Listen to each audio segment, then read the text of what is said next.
Good morning. Thank you and welcome to Conversations with Dr. Johnson. Thank you. Good morning. Dr. Johnson, looks like you had a wonderful Christmas. Yes, Christmas in the desert. Our white Christmas was on the mountains around. Really, when you say Christmas in the desert, some people think of the Sahara Desert, where I come from, the most amazing desert on earth. But this is like a little American desert. Yeah, this is the Palm Springs desert. Oh, yeah, Yes. this is the place where the rich go and hide, There you away go. from poor people. There you go. Yeah, so they can have a good weather, good dry weather. Anyway, today we wanted to talk about vitamin D3, which is one of your favorite Yes, indeed. supplements or Yes. hormones, as you would call it. Yes.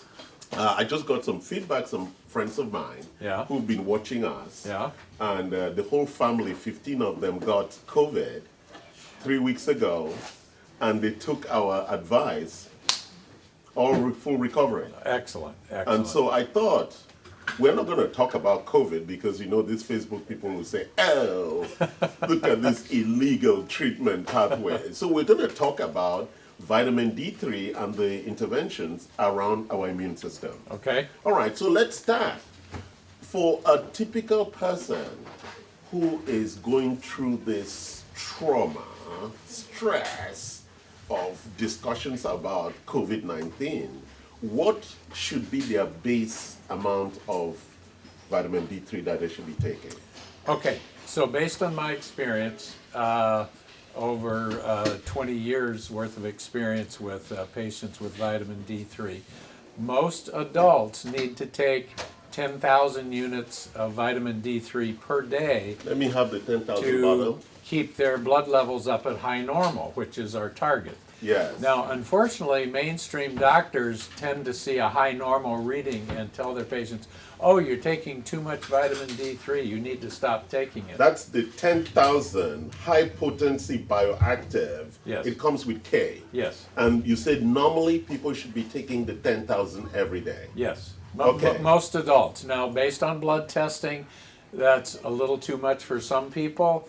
Some people need to cut down to 5,000. On the other hand, some people need 15 or even 20,000 a day. Oh, 50,000. Well, 50,000 a day would be a bit much for long-term usage. Yes. Short-term, yes. Yes, but so you were saying that you need to actually test, and you know most people that we test come back short on vitamin D. Oh, yes. 3. Yes. Yeah, so most people, 95% of Americans are short on vitamin D3. Is it because we don't love the sun anymore?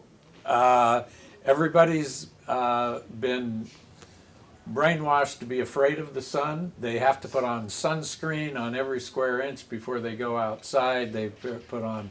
Is it because they don't want to become black like me, beautiful, black and beautiful? I'm sure that's it. Yes, they I'm want sure to be that's it. white and not beautiful. That's it. Yes. Okay, so D3. They want to be ivory as opposed to ebony. All right, exactly, exactly. Yes, we have fun on Dr. Johnson's Conversations with Dr. Johnson. So, so when then does one step up to this Well- therapeutic? Well, if your baseline vitamin D level is low, Yes. now in mainstream medicine the range is considered to be 30 to 100. Yes. I consider a reading in the 30s to be deficient. Yes. Okay? I want you to be up at high normal, up close to 100. Like 70, 80, or 90. Yeah, 90 to 100 would be absolutely perfect. What in my about book. because one of our staff just tested and came at 103. That's fine. Yeah, that's Look, there is the theoretical concern of too much vitamin D toxicity. However, there is no possibility of vitamin D toxicity unless your number is over 200.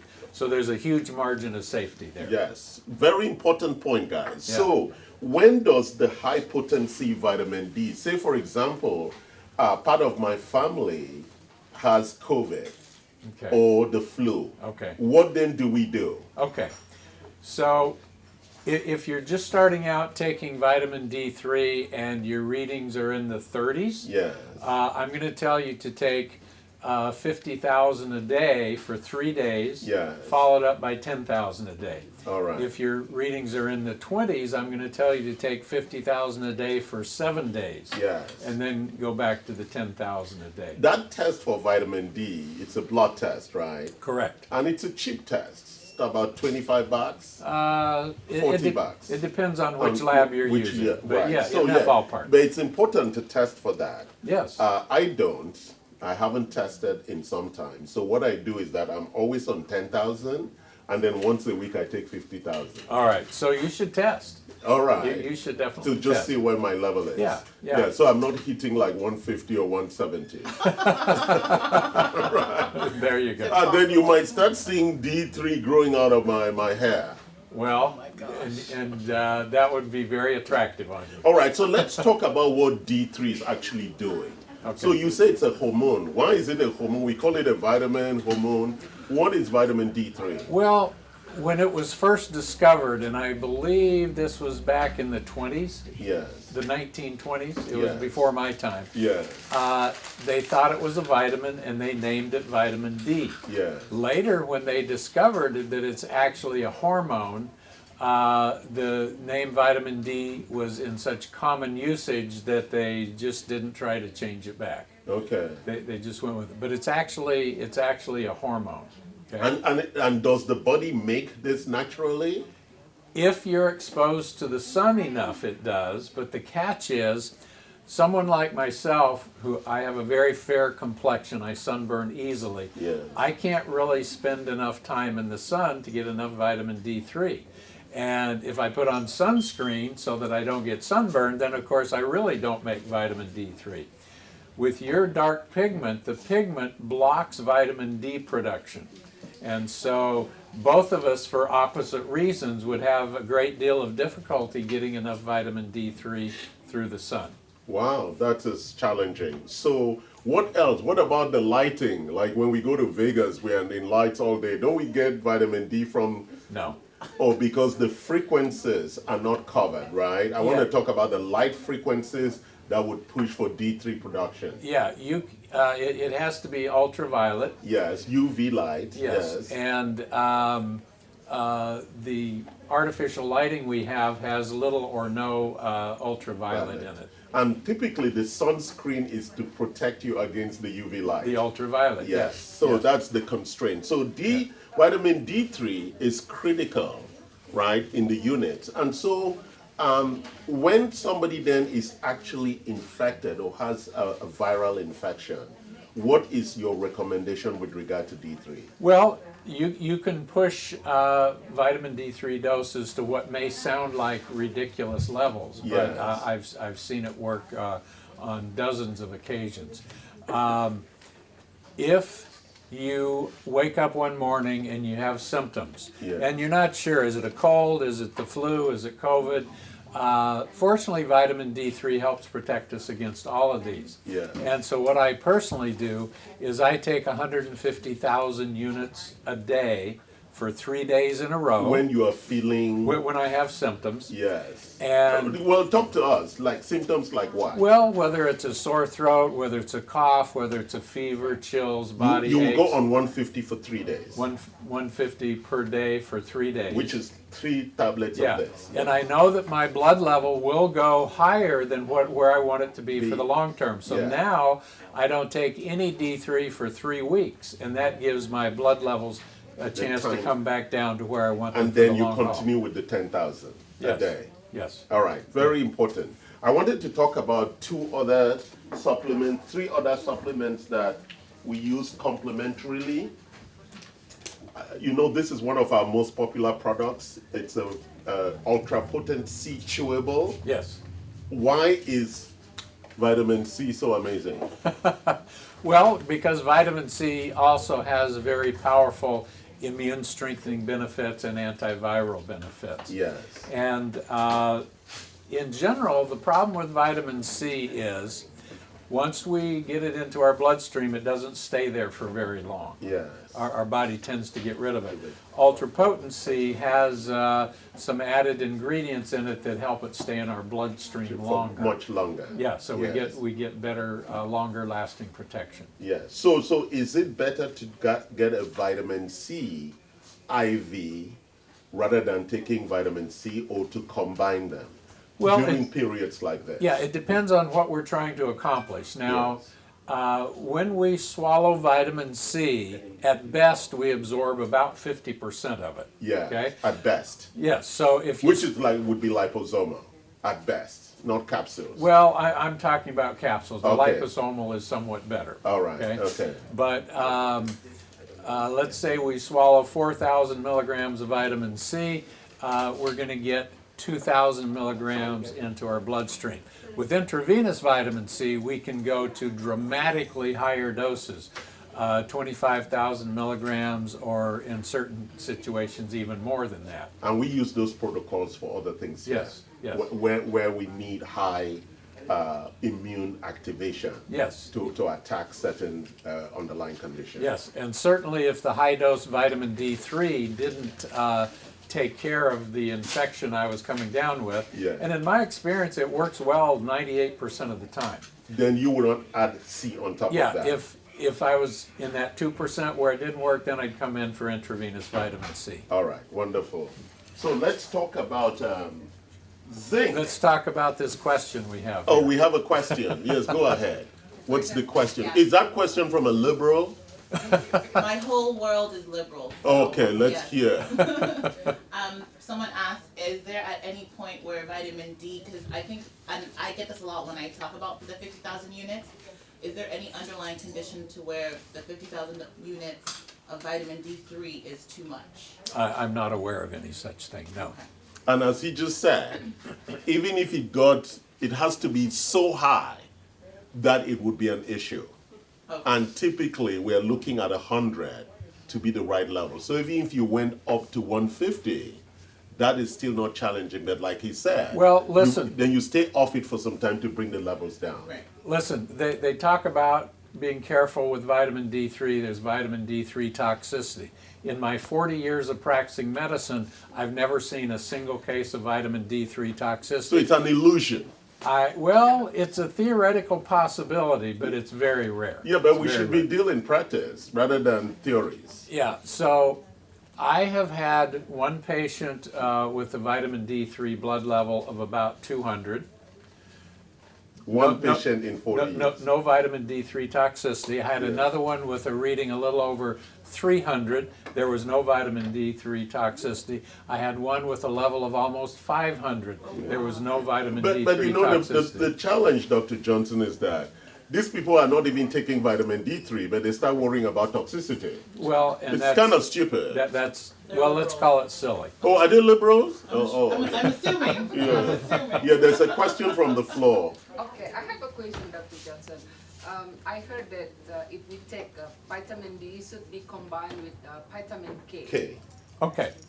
So look, one of the important. Restate the question so some people online would hear. Okay, so the question was, do you have to take vitamin K2 along with vitamin D3?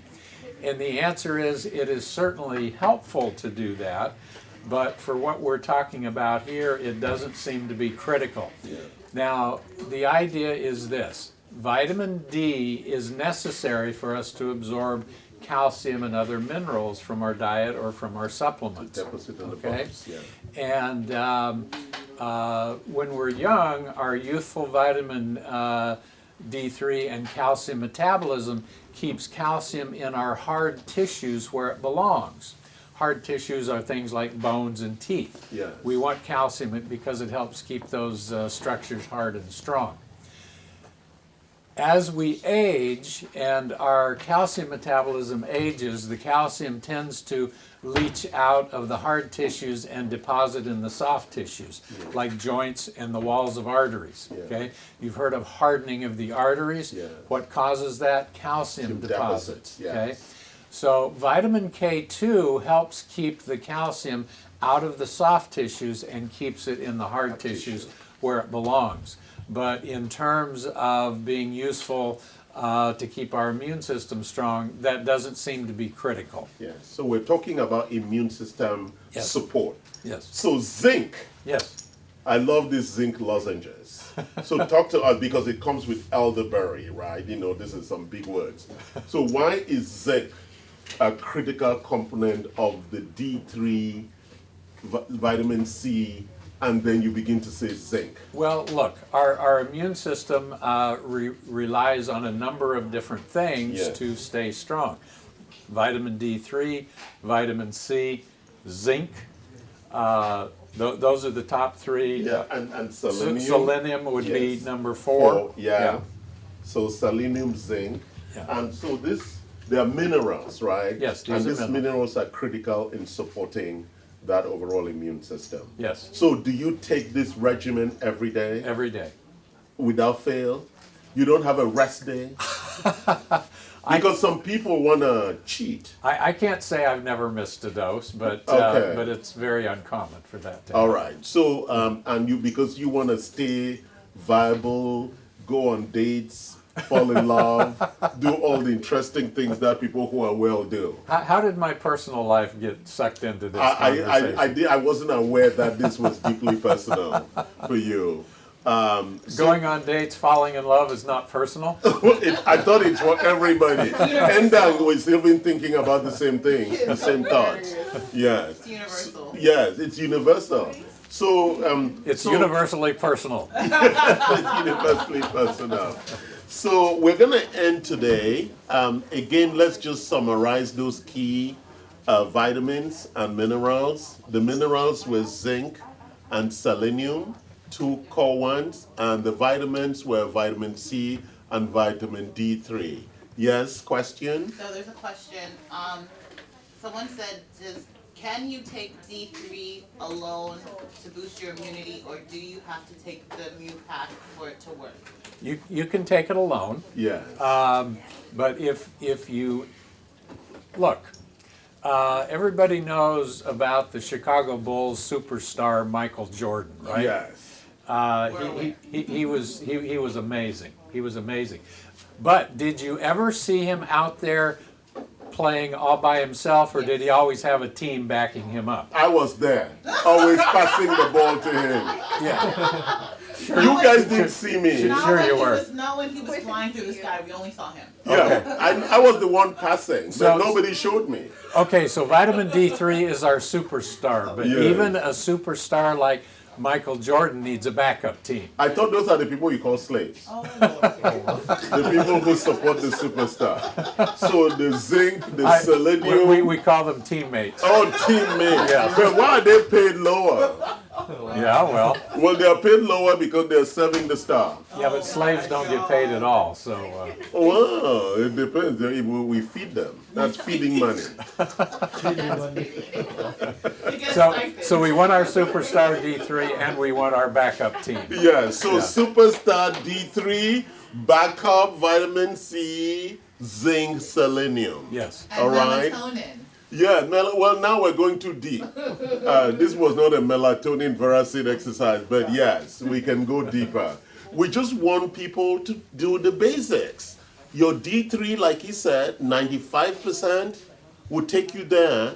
Then you come to optimize people like us who are taking the extras because we need more bench support, team players, we need more slaves to pass the ball. It increases our chances of making the basket, right? Just in case that we have too many defenders. Just in case your slaves need to carry you to the basket. Got it. There you go. There you go. Exactly. There you go. Thank you for joining us, for loving us. We want to go into the new year healthy, powerful immune systems. We love you. I know you love us deeply. Show your love and come and get us. We love you. Bye-bye now. Thank you. Thank you. Great.